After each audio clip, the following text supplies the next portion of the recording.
folks, we're back. This is Steve Sanson and our special co-host, Stan Hite, with Veterans in Politics today. Our guest is going to be Randy Sutton, former Las Vegas Metropolitan police officer and founder of the Wounded Blue. But before we get to Randy, let's talk to Stan Hite. You have any rants? Any rants? Rants, not rents. Rants. I'm just happy to be here with Randy. I worked with him for many, many years. Okay. He's involved in some good causes, and I'm just anxious to hear some stuff about it. Okay. How was your Thanksgiving? Oh, excellent. Thank you. Yeah, I violated every CDC protocol. Basically, I was within a foot of everybody. I didn't have a mask. Haven't got the shot. So I had a great time. I wanted to be a loner this Thanksgiving. Oh, no. Yeah. You know what I had? You're invited to my house. I had a protein burger from Jack in the Box and some chicken nuggets. Did you wear a mask while you were alone? No, I did not. But my dog approached me and I said, I might have to wear that mask because I don't know where my dog's been. Okay. Your dog could have cancer and you'd exasperate it. Yeah. But let's go to Randy. Protein burger. Mr. Sutton, how you doing today, sir? I am doing fantastic. Thank you for having me on the show. Thank you for coming. Tell us about yourself.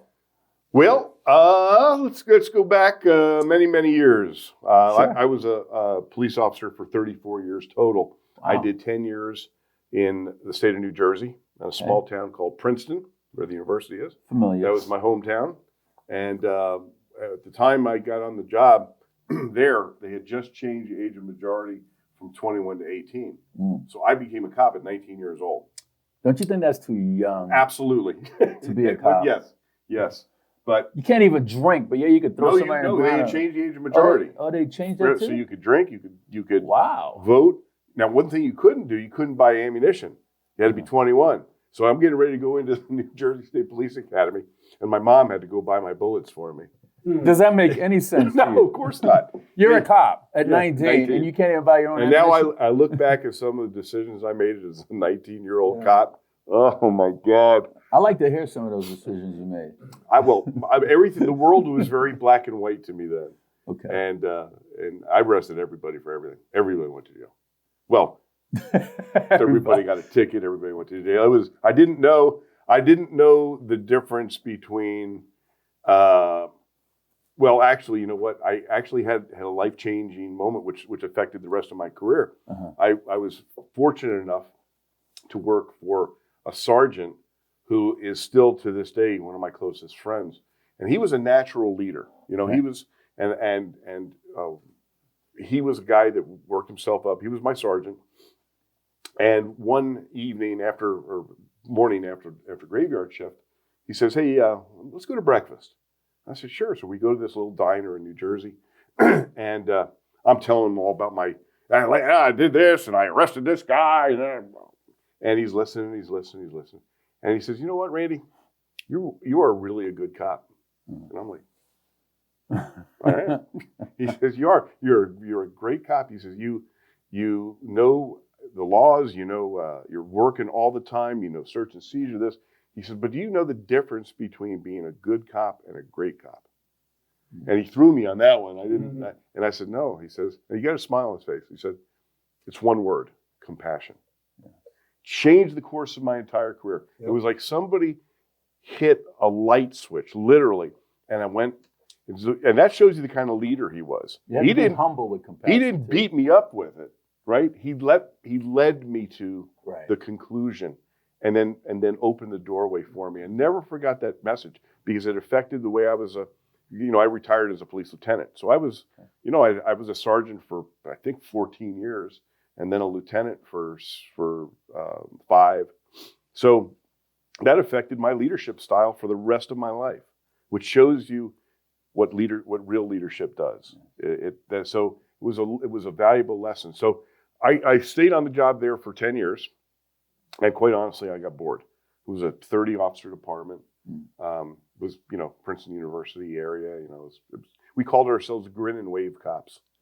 "Hi, Ms. Jones," that kind of thing, right? And I needed action, man. And I was 30 years old, and I said, "I've only got one move in me." But you got that university. You have all those frat parties. Oh yeah, that was fun. And And so I came. I heard that Metro was hiring, and it was a What year great was this? department. 1986. Who was sheriff? John Moran Jr. or John Moran, excuse me, John John Moran. Moran. Yeah. So he was like the last of the old cowboy sheriffs, you know. Yeah. Well, Lamb. Well, but Lamb was already gone. Yeah, but I was there with Lamb, so he wasn't the last. Well, I guess he was the last. He Yeah, was the last of the cowboy gotcha. sheriffs. So it was Yeah. Lamb and then Keller, right? No. Lamb was before John Moran, McCarthy, and then Moran. right? And then Keller after that. Okay. Yeah. So I started all over. Had to go through the academy instead of being the youngest guy in the academy. Now I'm one of Now the you're older oldest. guys in the academy, and started my whole career all over again, and never looked back. It was the best decision I ever made. Now, but there's a big difference between being a small town cop and being a Vegas cop. Yeah. And that reality was pointed out to me very dramatically when I was still on probation, and I was in my first shooting. How long is the probationary period? 1 year. Oh, wow. 1 year. You go through field training. Okay. If you pass field training, you're on probation for a year, and that's when you become a permanent cop. Right. You got to really mind your P's and Q's during your probation. I actually think it's a year and a half now. I think it's Well, that's after field training. right. Yeah. So you go field training is about 6 months. So after a year, you have the union backing. Yeah. Okay. Yeah. Basically, right. That's true. So. Let's hear about this shooting you were talking about. So I'm brand new cop. I think I was on the street 4 months, 5 months. How old were you at the time? Well, now I'm in my 30s. Okay. So I was 30. I was 30 when I. So you're very much mature. You had 10 years. Oh yeah, right. Plus I had 10 years I was 6 as a patrol officer, 4 as detective. Okay. In New Jersey. So I was. You made detective in Jersey. Why didn't you stay? I know. Believe me, all my friends told me the same thing. You're crazy. You're halfway to retirement. Yeah. I was at the top of my pay. But You could have made sheriff over there. Well, you know what? It's funny you say that because when I was leaving, that same guy that I just told you about, that sergeant who was now a captain on the department, said, Randy, don't leave. You will succeed me. See? And I said, what am I going to be the police chief of? That's an appointed position. So. And so it was the right decision for me. Okay. So I'm still on probation. I'm working a graveyard shift, and my partner and I. This is when we work 2-man cars on graveyard shift in the area that was predominantly gang infested. You talking about here? Yeah, here in Vegas. And we were in a pursuit of a stolen car.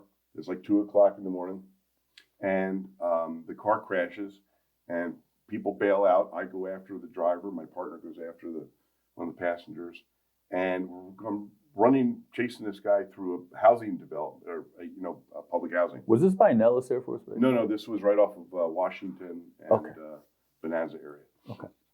And I come around the corner, and the guy is standing there waiting for me. Wow. He was a 15-year-old gang member. Wow. And I had my gun in my hand, of course, during the foot pursuit. And I come around the corner, he's waiting for me, and I fired around, and the bullet missed his head by about a half an inch, but it hit the stucco wall behind him, and a piece of the stucco hit him in the head. And he thought he was shot and threw that gun down and surrendered. That was the best of all worlds. Oh my God, yeah. So didn't have to kill anybody. But it was like right. But it was like. Well, hold on. It means that Randy need to go back to the range. Yeah. Actually, running and shooting is a tough. Right, it sure is. With the adrenaline, that's pretty tough. True. Yeah. So it was, but it was an aha moment. You're not in Kansas anymore, Toto. Right. The reality of. So that was my first shooting, and I was in some pretty hairy stuff. So throughout my career. That was your first shooting. How many shootings have you been involved in? 4. I'd like to hear about them. Well, he should not have survived the one on Torrey Pines. Yeah, the second one was the big one. The second one was the life-altering moment, which literally affects me to this day.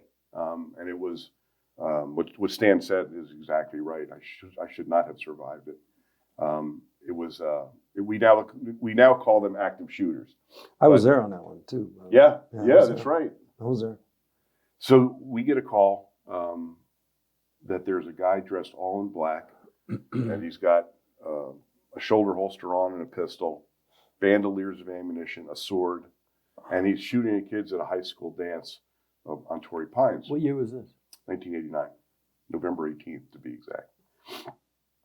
And at first, I was having dinner. I was just having dinner at a restaurant just down the street from it, and my old partner, Dave Reed, was with me having dinner, and we heard this, come out on the radio, and it was literally 2 blocks from where we are, and we're going, this doesn't sound like a real call. Right.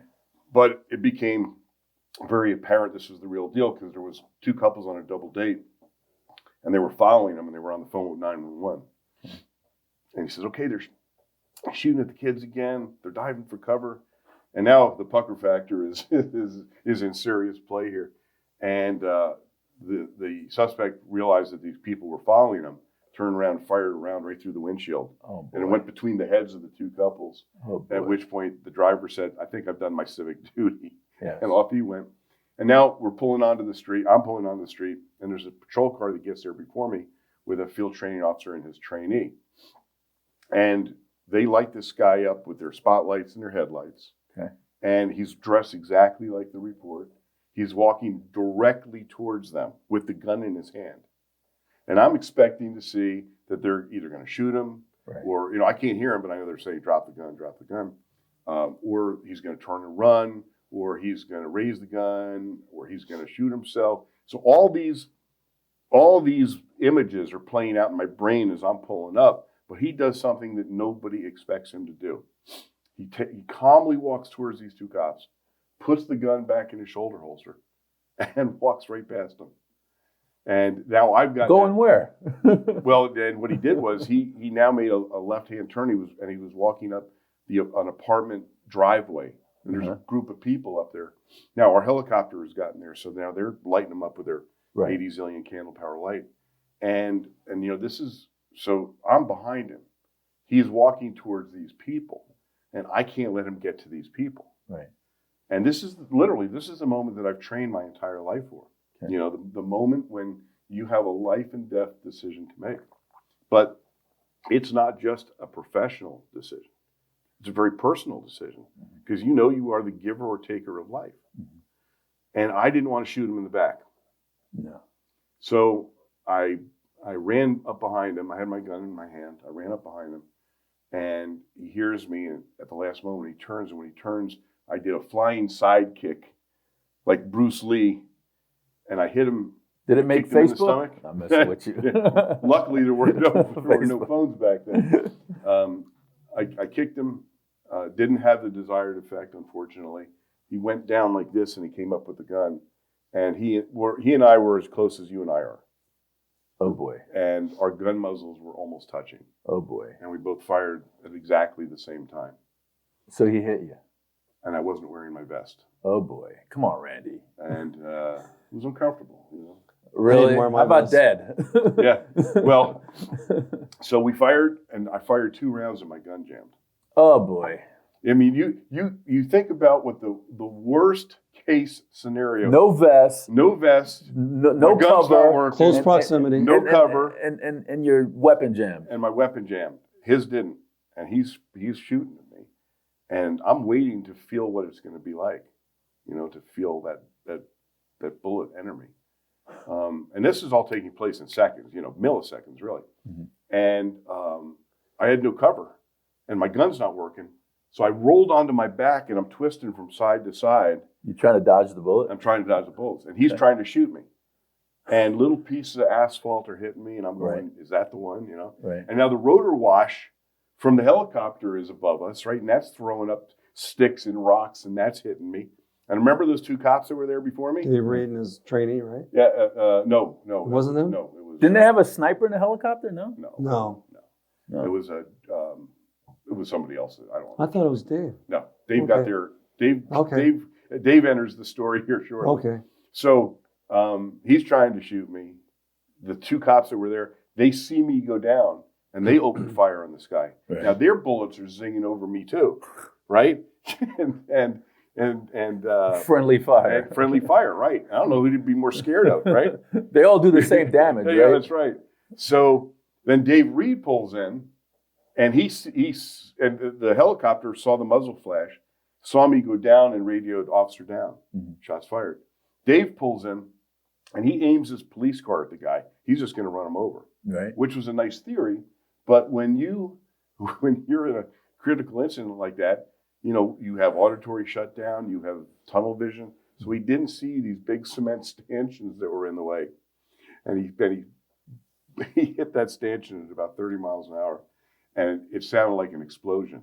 Probably saved your life, though. It probably did, because it took this guy's attention away from me. Now he hears this, he goes like this. I now get up, I've cleared my weapon, and now we're banging it out again. And we're literally toe to toe. Did you get him? I'll tell you. Okay. I emptied my mag. Now you have an empty magazine. And then, I did a combat reload, and we're still banging it out. Okay. Now he runs a little bit, he turns, and he fires some more. And I'm thinking, I'm the world's worst shot. But you got to be thinking this guy's trying to kill you. Well, it was, you're in combat mode. You're in strict combat mode. That's one of the worst feelings, to know somebody's deliberately trying to take your life. So how many rounds did you have in your magazine? Each magazine? 15. So you emptied 15 rounds, and you're wondering why this guy's still... And he reloaded. Right, right. Listen to the story. So he takes off running. Uh-huh. And now I'm running after him. Dave comes in, a couple other cops come in, and he goes behind a bush. And I hear him scream as I come around the corner. I hear, can we curse on this show? Sure. He says, "Die, motherfucker, die." To you. To me. Oh, shit. And we just emptied our magazines, and that was the end of it. So how many rounds? So my first two magazines? shots hit him dead in the chest. The autopsy found that out. And all these rounds that's missing him. He had 43 gunshot wounds. Didn't hit anybody. No. Okay. He had 43 gunshot wounds In his body. in his body. And still running. And still running. Wow. Was he on meth? Or? He was a meth freak. Okay. And he had done so much meth that he started having visions. Pervious to it. And he told his girlfriend at the time that he had a dream, and he was of Japanese descent. He had a dream that he was appointed the ultimate ninja warrior. Okay. And went out to do battle. And he stole his brother's gun and dressed up like the ninja. But he was not high that night. He had no meth in his system. But how do you withstand 43 shots? Can happen. With adrenaline, you can do it. And that's the thing. Whenever now as a commentator on law enforcement, when I hear the media, deride cops because why'd they have to shoot him so many times? Because they don't even know they're dead sometimes. He was fatally wounded in the first exchange. No headshots. No headshots. And I was not touched by Headshot won't stop me either all the time. Really? Larry Burns used to put on a Will to Survive seminar, and he talks about a training officer and his trainee going into a room with a burglar and literally puts about 16 rounds in this guy, and the guy still takes the gun away from the trainee, kills her in one shot. She dies, but he's taken a bullet right in the head and still fighting the guy off. Mm-hmm. And the officer, by the time it was over, could never work again. He was mentally... And that happens actually a lot of times with officer-involved shootings. But we're talking 43 shots. Well, a lot of those were through and throughs. Okay. Because the bullets went in and out. How many stayed in? You had some high-powered ammunition, right? That's why you jammed. Yeah, I had hydroshock rounds. But you were using hollow points, right? No. I used they were range rounds? They were hydroshocks. Okay. And it probably was too hot a load for the gun. Mm-hmm. So, but after I cleared the jam, then it worked just fine. But I was not touched by one bullet. Wasn't your time, Randy? It wasn't my time. But it's interesting because that moment, that survival moment, has played a role in my life ever since. Because you've heard of post-traumatic stress injury, post-traumatic stress disorder. Mm-hmm. There's also post-traumatic stress growth. It's not talked about a lot. It's taking that experience, that traumatic experience, and learning and growing from that experience. Mm-hmm. And it did because that began a journey for me that continues to this day, and that's the journey of why. After that incident, did you change anything in your life? It made me look at life in a much different way. Do you have kids? No. Okay. No, and but I'll tell you, it did affect. At the time, I was in a long-term relationship, which ended shortly thereafter. She said that I wasn't me anymore. Did you go to alcohol? Oh, hell yeah. Did you go to violence? No. No. You weren't triggered I for it? drank too much at the time. Yeah. Um, To Band-Aid it. and it was, happens. but it was, it was, but here's the thing. That question of why powers me today. Why didn't I die? Why did I live and he not? And the question, we talked a little bit about it before the show, and that is, it wasn't my time. And You so know the what? thing is, Sounds like you could have used a Wounded Warrior program or something. Wounded Blue, you're Could have right. used that. You're right. I could have, very much so. And you know what? That experiences like that make people do different things in their Yes. life. Like activism is one. Yes. For me, it drove me right into politics. Yeah. I mean, it's Because you feel like you have a higher calling. correct. Yeah. Right. So that was a life-changing moment, and I've experienced a couple life-changing moments in my career that led me on this path. And the question, of course, well, why, Randy? Because I still have not completed whatever mission he wants me to do. So that asks the next question, though. What's your mission? Well, I wanted to talk about the other two shootings because then I wanted to come up to the Wounded Blue so the audience could have an idea what exactly you've been through that motivated you to found this foundation. Sure. Well, the other shootings were not. Well, the last shooting was another fatal shooting. That was actually just before I retired. Okay. I think I was the only lieutenant to be involved in a street shooting at the time. That it was a suicide by cop. Wow. This guy engineered the entire incident. I was up on. And you were part of that. I was the commander. And that can be traumatic to officers having to be forced into a situation like that. And not only did I shoot, but I gave the command to shoot, and that's a whole different. That played a whole different game in my brain. Because a life was taken. A life was taken. And you're responsible. I'm responsible, and I Probably. gave the order to other cops to shoot. And so now they have to live with Your decision. with that decision that I made. Was it the right decision? Well, an officer's still obligated to make his own decision in that Right. particular Right. circumstance. Exactly. So it Was turned it out the right decision? it was absolutely the right decision. There was no he orchestrated it. He made it happen. He was actually on the phone to his father saying, "I'm going to have the cops kill me now." Wow. So it was suicide by cop is very, very prevalent. Mm-hmm. And but that was right towards the end of my career. And that played, I'm going to say, quite honestly, that affected my brain even more than The other one. because it was a different dynamic. When you're toe to toe with somebody, there's no getting around it. It's you or him. Right. Here, this is a tactical situation. I had to save the life of his wife and baby. How old was the baby? From newborn. So you had to go under counseling and. Every time. Throughout my career, there have been a number of times when. So what is the protocol when you're involved in officer involved shooting? Well, at that time there was a coroner's inquest, Okay. And then you don't go back to work until you're cleared by that body. Now I think it's a district attorney review. I think, Mm-hmm. but also you don't get cleared until you go see a psychiatrist. Okay. Or psychologist, and you talk about it, and that can either be helpful or not. They put you on the desk. Because no, you're You're off. home. You're home. You're home. You're on administrative leave.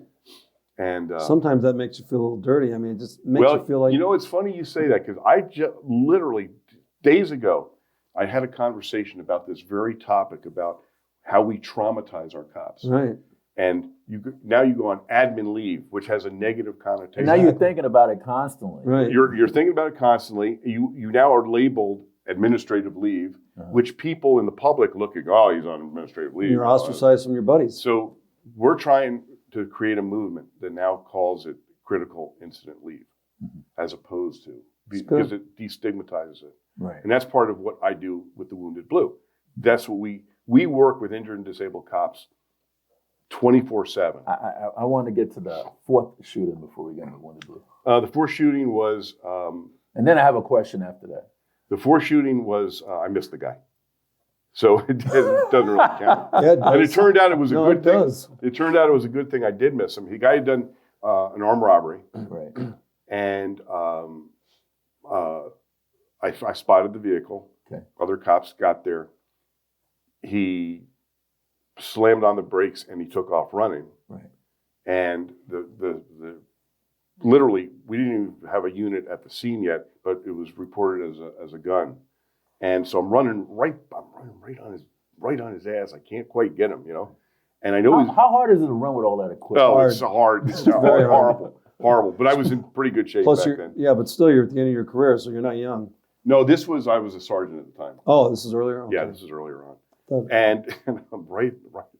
And he looks behind me, and I see him go into his gun belt, or into his belt. Right. And I went, boom! And I hit right by his feet and scared the shit out of him. And it wasn't going for a gun. He was going for the money. And he threw the money up in the air. So thank God I didn't shoot him. Randy, now come on. You had one shooting that you missed the guy and you hit the stucco and you thought he was hit. I know. You got another shooting, the guy's right there and you kept missing him. And He didn't miss him. I didn't miss him.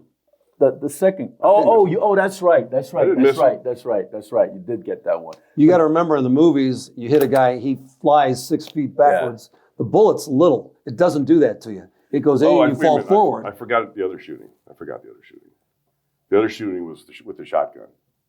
So was there 5 shooting? 5. Yeah. You lost. So I lost track. So this was a hairy one, in a sense. I was part of a federal task force, and we were doing an operation on a really badass gangbanger, and we just had an undercover purchase 2 kilos of cocaine from him, right. And this guy was a multiple offender, right? He was a real badass, and so we were in the park. We were doing the deal. The undercover was doing the deal in the parking lot of this bar, and the way we were going to do it is when the signal went. The guys, the detectives that I was working with, were supposed to block this guy in, and then we were to, take him down. But one of the guys didn't have that much experience, and so he didn't get close enough. Mm-hmm. And so the suspect, barrels right through. There's a little tiny gap, and he smashes into the 2 police cars, and he's going so hard that he breaks through. Okay. Well, my partner from the FBI was standing right there. Oh boy! And he hit him. And when he hit him, my partner went up on the hood, and he's plastered against the windshield. And the guy is escaping. He's got him on the hood. With your partner on the hood? With my partner on the hood of the car. It was like it was like a freaking Hollywood movie, right? Okay. And it's a convertible, so I can see right through. Right. And my partner was able to throw himself off the car. How fast was the car going? He was barreling, through the parking lot. Didn't have that much momentum yet. Right. And we opened up on the guy, and one guy had an AR-15. He had a perfect grouping but he missed him. He had a perfect grouping, but he missed him. Luckily, I had a 12 gauge. Oh boy! And the 12 gauge got him. And so he's now serving, I think, 5 life sentences. So you've been through a lot. Mm-hmm. It sounds like very traumatic. You better give him the. You want this? Yeah. That's a lot of police shooting for one career. Well, and you know what? There's a lot more traumatizing stuff that I went through than that. Really? I'll tell you one of the most traumatic things. This is in my book. I've written 4 books. Okay. But this was in my book called A Cop's Life, which is still available on Amazon. And that was when I was a Princeton cop. I was on patrol. I got a report of a car crash. I was literally right around the corner from it, and I get there. And do you remember the old Mazdas? They had magnesium motors, and this Mazda had hit a tree. Okay. And I could see smoke coming out from under the little flame. Uh-huh. So I run up to the guy who's conscious. He's in the car, and the impact had jammed his car doors. Okay. So I go passenger side, Can't can't open get it. in there. Now the car's on fire. Ah. And I'm trying, and then I go to break out. And we don't have nightsticks, so I can't even break out the car window because Did we you have weren't one of those allowed little to. metal things? that No, you we didn't have them ding? back then. This is in the '70s, Okay. and so I'm just about to actually shoot through the glass when the car exploded, and I watched this man die as he's begging me to get him out. I'll never forget that. Never forget that image. It's burned into my brain. That's got to be worse than shooting. It's where it is. It is. It's one. That's the one that I makes have. you feel so. That's the helpless. one I have flashbacks about occasionally. How do you deal with it? You live with it, man. You live with it. This is part of. If you're going to put that badge on, you're going to be traumatized. There is no doubt about it. You're going to see death. You're going to see cruelty. You're going to see violence. You're going to be part of that environment. You're going to be part of that. That's your world. If you can't, and this is why a lot of guys do this job for 2 years or 3 years and then say, you know what, this is not what I expected. And there's I think a 60% rate of you're involved in a critical incident, which is a shooting, whether you hit the guy or not. Right. People will just say, and I was a training officer for years, right? And guys would come on the job thinking, they've got, they're gonna do this job really well, and then suddenly the reality hits them of an incident. I remember distinctly this one. I had a trainee. This guy was sailing through the program. He was mature. He was an older guy. He was actually a minister, and could talk to people with dignity, with respect. Knew how to Charisma. The guy was just he was everything Had it together. that a trainee that you would want in a cop. Until one night, we answer a call that there's a robbery in progress. You might have been working that night too. This guy, there's a storefront shopping center, and a guy in the neighboring store had turned off all his lights, was walking towards the front of the store to leave, and he sees a car pull up, and a guy get out, put a mask over his head, and a machine gun in his hand, and goes into the store right next door that was still open. And now he gets on with 911. I'm literally almost in the shopping center when the call comes out. Mm-hmm. And so, this is a huge pucker factor, right? And the guy's saying he's beating the woman with the gun. So we pull up. I tell him, grab a shotgun. I said, we post up, waiting, and so I can see what's going on. And it's just like a movie, man. The guy comes running towards the front of the store. He's got a stocking over his head. He's got a bag of money in one hand and a machine gun in the other. And my instinct was, shoot him. Shoot him right now. And for some reason, and this is a decision that I regret to this day, I didn't shoot him. You have empathy. He came out. I said, police, drop the gun. And he did. And cuffed him up real quick. I told my partner, watch him. And I went in to check to see if they needed medical attention because he had beaten the women. And when they were okay, I came back out, and my trainee has got the barrel of the shotgun pressed into this guy's forehead, and he's sweating profusely, and he's like hypnotized, going, "Don't make me use deadly force. Don't make me use deadly force." And I'm going, "Oh my God, he's going to shoot this guy in the head with a shotgun." And I had to gently take the shotgun away from him and say, "Go sit in the car." So I take the mask off this kid. He was 15 years old. Jesus.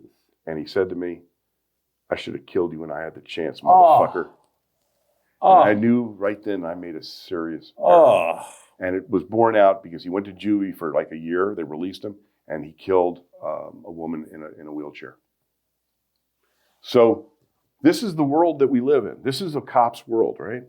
And every time that you experience something like this, I equate it to a glass, and you're a little drop of trauma here from this case, a little drop of trauma here from this case, and after 20 years, 25 years, 30 years, that glass is going to overflow if you don't figure out a way to deal with it. How you deal with it? I deal with it through service. How come you didn't run for sheriff?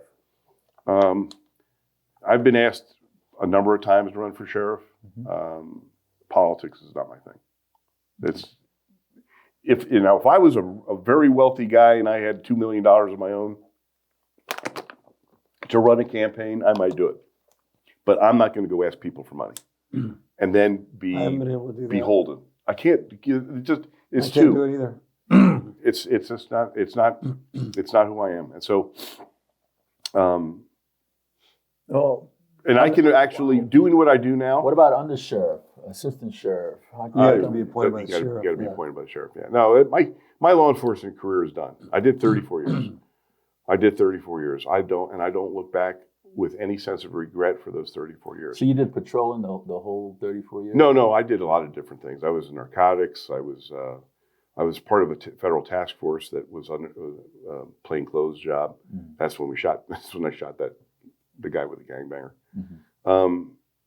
And then I was a field lieutenant, but I spent my entire field lieutenant career on graveyard shift because in Vegas, that's where the fun is, right? Right. And what ended my career. I didn't expect to retire. I had a stroke in my police car, Wow. right on the Las Vegas Boulevard. And this is really part of why I do what I do now, because whenever I was watch commander, I would take a patrol officer with me so I could get to know my people, because I had 100 some guys working for me, right? And so I would get to know my people, and they, That's a good move, by the way. what is said in a patrol car, you're getting the real truth Right. after a little while, right? After they're not scared of you anymore because you're riding with the lieutenant. And so I had this young man with me. It's 2:30 in the morning, right on Las Vegas Boulevard by Bally's Hotel. And I'm talking to him just like I'm talking to you guys. And suddenly I discovered that I was talking slower. And I knew exactly what was happening. And I stopped the police car and I said to the kid, "Get me medical, I'm having a stroke." And the kid looks at me like, "Is the lieutenant screwing with me?" Right. Because Which they do a lot. Yeah, I mean, but he realized real quickly that this was the real deal. Serious. So I get out of the car to go around to the passenger side in case he needs to get me to the hospital, Right. and I started speaking gibberish. And you know that you're speaking gibberish, but you have no control over it. And then I lost the ability to speak altogether and to move, and I crumpled to the pavement. Wow. And tourists are walking by me taking pictures of me, right? And What this year is, was this, Randy? This is 2009. And my mother had died 3 weeks before, died in my arms. My condolence. 2 months before that is when I was in that other shooting. So there was a lot of stuff happening. Going on, yeah. But it turned out it was, well, so I'm laying there, helpless. I hear the sirens coming, which is a very comforting sound. And here's the thing, I was not afraid of dying. Why? I was afraid of living. Why? Because I've Crippled come to terms with my death ever since that first shooting that I was telling you about. I've been living on borrowed time, so I accept death. But I didn't want to be trapped in my body like that. Right. You know what I'm saying? I was wishing to die, quite honestly. Wow. But once again, that same little fella that's been here was with me again. Did you seek therapy after that? Well, the clot went through my brain and didn't leave any real lasting physical damage. It still affects me to this day. Sometimes I can't. It wiped out some memory, so there's some memories that I lost. I just wanted to say, that $100 you owed me. I have to remind you of that. You probably forgot. Gotcha. So once again, that was another moment. But then something happened that I never expected, and that was that my own department turned its back on me and refused to pay my medical bills. That's bullshit. It was something that I never expected. What did your union rep do? The union didn't do shit for me. How come you didn't go to the union after? I did.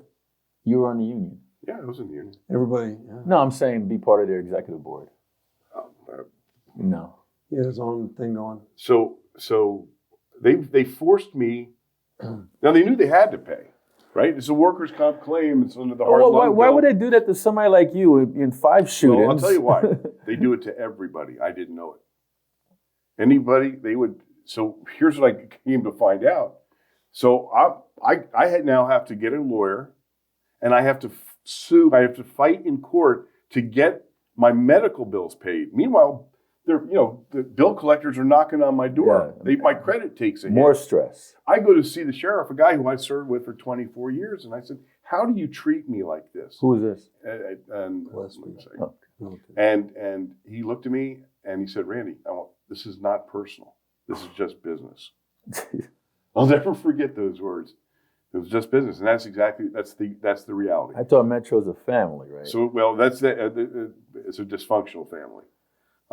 So it took me a year. They lost every step of the way in the process. It's an administrative court process. Who'd you use as an attorney? I had a state-appointed attorney, luckily. And meanwhile, Metro is paying outside attorneys tens of thousands of dollars to fight me. And that's some bullshit? It is some serious bullshit. Now, that affected me more than all the other stuff. Because now I felt abandoned by an agency that I almost gave my life for. Betrayed. That's exactly right. So I won. Eventually, they paid me. They had to give me my disability. And I went on about my way. But because of all of, and this is where fate plays. This is where whatever deity you believe in plays a role in what the future is. So I experienced this. Now, I've done a lot more than just be a cop. I've written 4 books. I've been in a bunch of movies. If you ever saw the movie Casino, I was in that. Yeah, I was the most featured officer on the show Cops. I did a lot of media stuff. So I was very visible in the law enforcement community. Now, this is a time when Facebook becomes popular. A thing. And cops start reaching out to me. Cops that I don't know. Randy, I was shot. My chief never came to visit me in the hospital. They're not paying my medical bills. And I'm going, wait a minute. Not 1, not 2, but 20 and then 30. And they're telling me these stories. I mean, with me, I had a stroke. Okay, but these guys are getting seriously injured. I was in a wreck. They're not paying my medical bills. And I thought, okay, wait a minute, hold on a second. There's got to be, and everyone ended with the same tone. That was, Randy, I feel abandoned, I feel alone. And we already have a terrific suicide rate in law enforcement. You add hopelessness and helplessness, and you have a recipe for disaster. And that's the messages that I'm getting from these men and women. And I thought, okay. And especially if they're going, because this affects their family. Absolutely. And if they start going through a custody battle or divorce and all of it, life doesn't stop when you get injured. Yes. And I thought there has to be a resource for these men and women. And much to my surprise, there was no national resource. Wow. So I created it. And we are the Wounded Blue. Good for you. That's what we do. So we are the National Assistance and Support Organization for Injured and Disabled Law Enforcement Officers, all 50 states. We've been operational for a little over 2.5 years. When did it start up? The planning stages started about 5 years ago to put into, and now remember, I'm not a business guy. I suck at business. I'm not an organizational guy. Didn't you surround yourself with a business person? Well, I did. That's what I had to do. I had to bring people around me. So how many officers have you helped now? We are just over 12,000 officers in the last 2.5 years. 12,000 officers. 12,000 officers that have been injured and psychologically or physically. Yep. And it's do you help amazing financially? Work. Is it just emotionally? Sometimes we do. We're not. Unfortunately, raising money has been exceedingly difficult.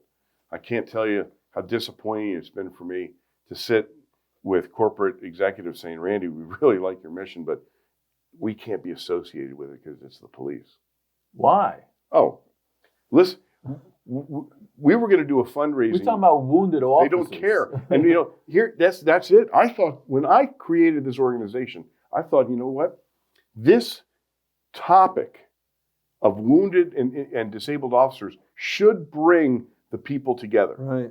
It's not an R thing. It's not a D No, thing. it's not. This is a compassion and empathy. And I thought, you know what? This can be a healer for our country. Say it's a we thing. It's a we thing. Yes. And unfortunately, I think I was looking at the world through my rose-colored glasses. And I need this back. I need this back. and I mean, plus I've been personally attacked,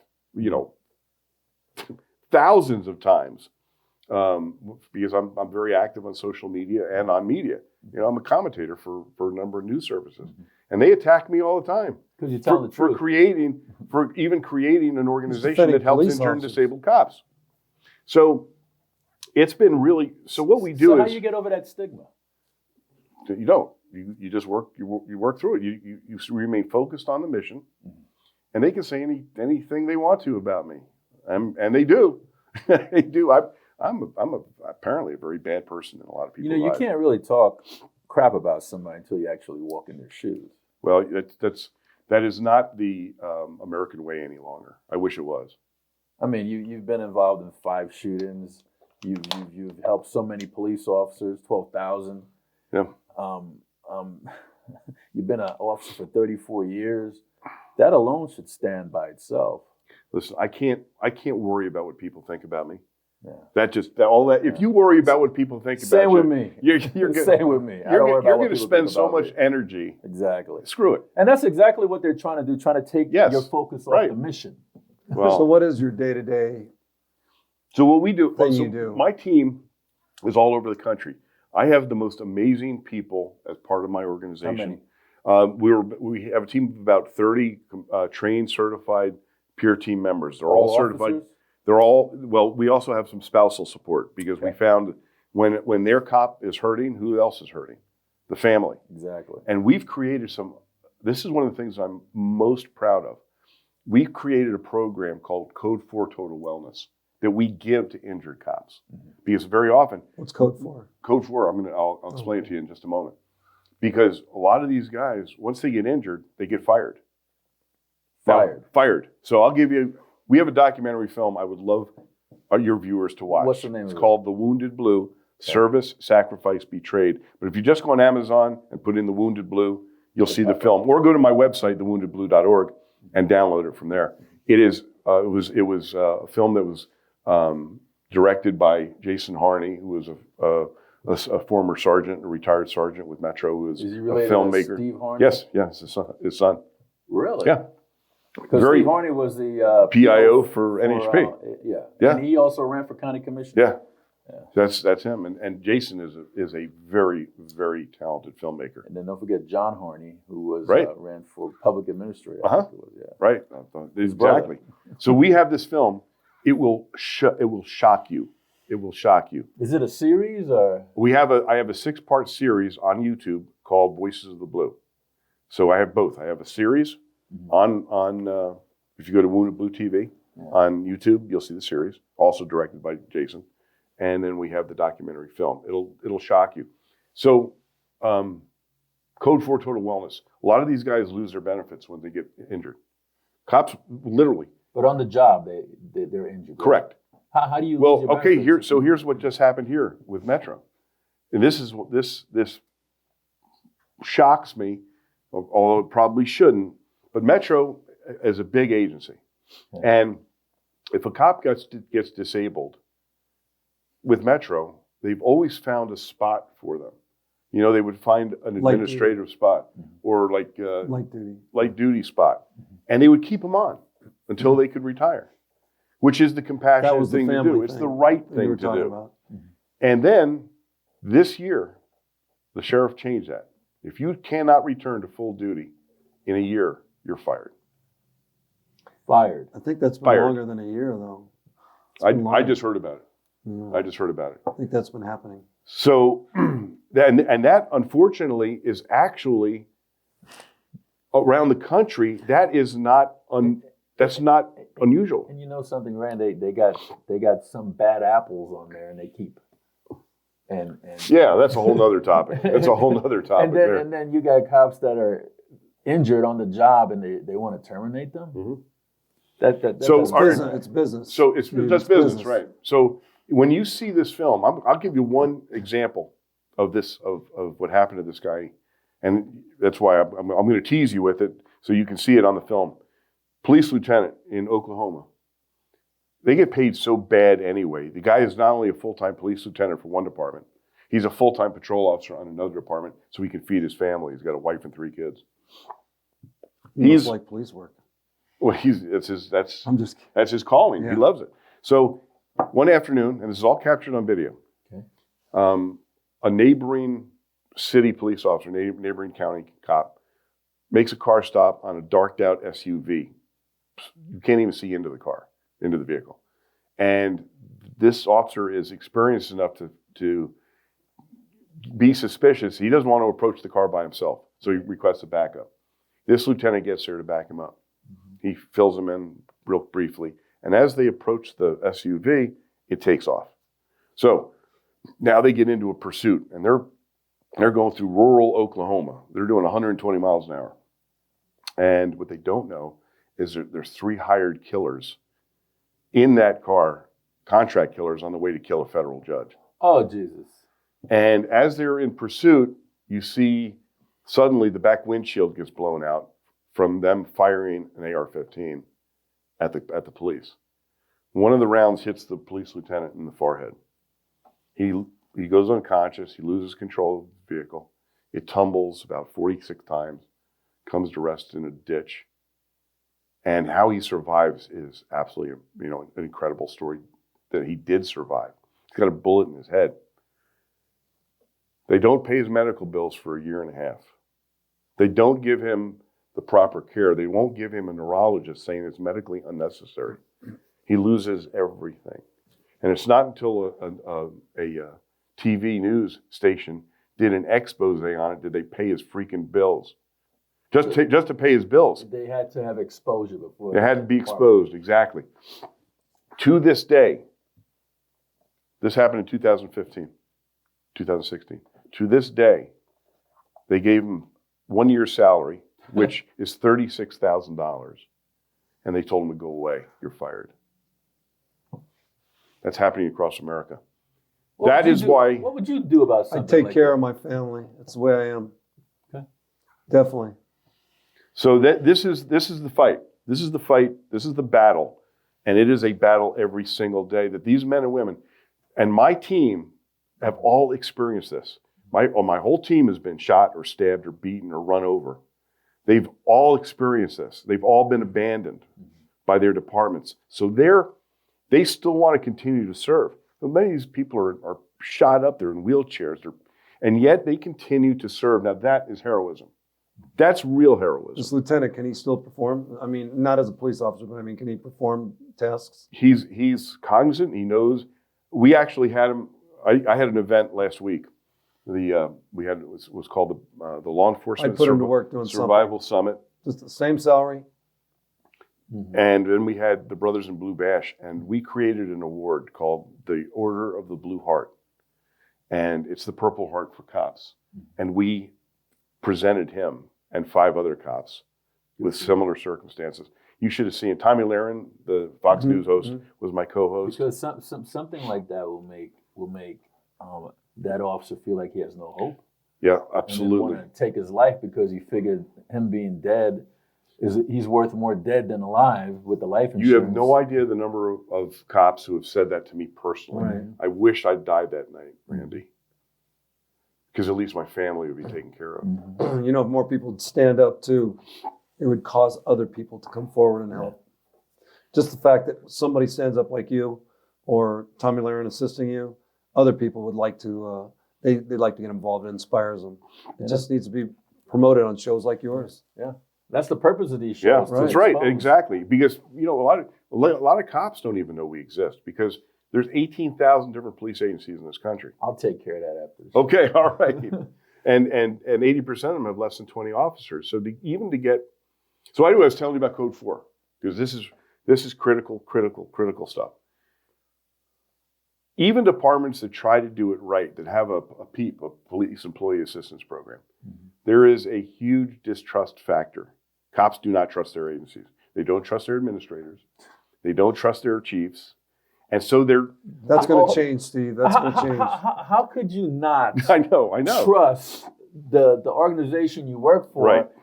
and then go out on the street and deal with people that don't trust you at all? Right Right. now, cops are quiet. They're not even doing their job. Just trying not to get in trouble. That's They're true. just trying to get through the shift That's true. because they want that paycheck. They want to get home. They don't want to be in trouble. And yeah, And if they do something wrong, a news agency or somebody with a cell phone catches it, they're done, and they know it. So stay low key. That's just the way it is, and that's not the way it should be at all. And so what's happening? These cops are scared to death to ask for help when they know they need it. And what does They that don't know do? where to go either. They don't know where to go. So we've created it. That's like military don't want to. Same military thing. person don't want to say Exactly. I got PTSD because they don't Exactly. want to have the stigma. They're forced to get shots now in the military, and they don't have anybody that'll stand up for them and say, Right. yeah. So now what we created is the Code 4 Total Wellness Program. And with the money that we raise, we've given this to hundreds of cops across the United States. They get 24-hour-a-day telemedicine with licensed MDs. They get discounts on prescriptions, on medical imaging, all kinds of medical And this is stuff. national. This is national. And they get unlimited visits with psychologists for them and their family. We provide that to these officers. Completely confidential, has nothing to do with their agencies. How'd you get your funding? I beg all the time. Fundraisers. That's what I do. I beg people for money all the time. So That's you what I call do. this Code 4? Code 4 Total Wellness. So what does Code 4 mean in police terms? It means I'm okay. And I went to getting this done was a monumental task, but I knew that it was critical to the mission because this is probably the most important thing. I'll tell you how effective it is. We had a peer team officer, not one of our peer team, but we had worked with him in his area, which was in Alabama. Beloved sergeant. The guy was very compassionate, and we worked alongside him on some stuff, some traumatizing stuff that he needed help in. Well, he got lured into an ambush, and I mean it was a real, honest to God ambush, and they killed him, and they killed him. This is a small department, 22 cops.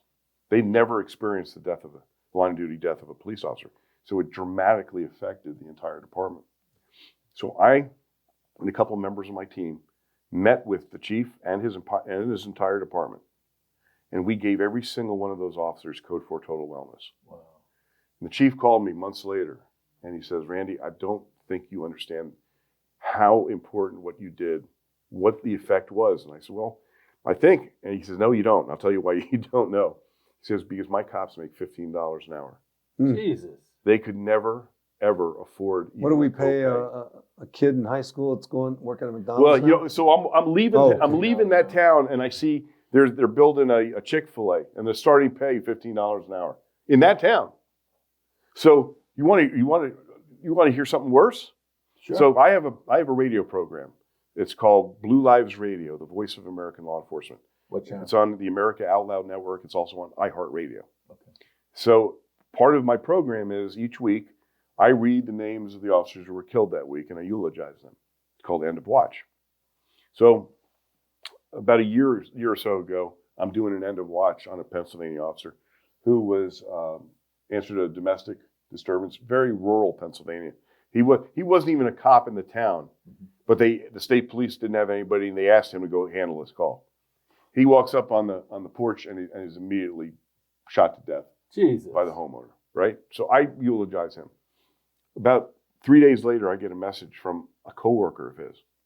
And he says, Randy, I don't know if you know this, but he was making $9.38 an hour the night that he was killed. $9.38. How long ago was this? A year ago, 2 years ago. Randy, we could go on and on. We could go on and on. Yes, we could. But we're pressing for time. But before we close out, what do you want to say? I would like to say to your viewers that now is the time when the police need your support more than ever. You know what? Hold on a sec. Mark's going to zoom in, and thank you so much for coming on the program. Stan, you have any final words you want to say? I'm just very honored to be part of this because I think it's a wonderful thing that he's doing, and it's noble. And police need stuff like this because they're villainized. Yeah. Police are villainized, and I just, I don't know if I should say it. I'm running for sheriff, but I want to change this. I really want to change this. I want to make police work fun again, and I want it to be a family thing again. And Randy's doing that right now, and I think it's important, and just thankful to that. Randy. Mark, zoom in. Randy, final words, whatever you want to say, your point of contact, and please give the website to the Sure. Wounded Blue. Right. So I would ask you to go to thewoundedblue.org. That's thewoundedblue.org. And you will see who we are, what we do. You can check out our film. You can donate if you possibly can. Or if you're a police officer and you need help, you can contact us. There's a contact form. If you have questions, you can email me directly, randy@thewoundedblue.org. It's randy@thewoundedblue.org. If you are a business owner and you want to support us, you want to sponsor one of our programs, contact me personally.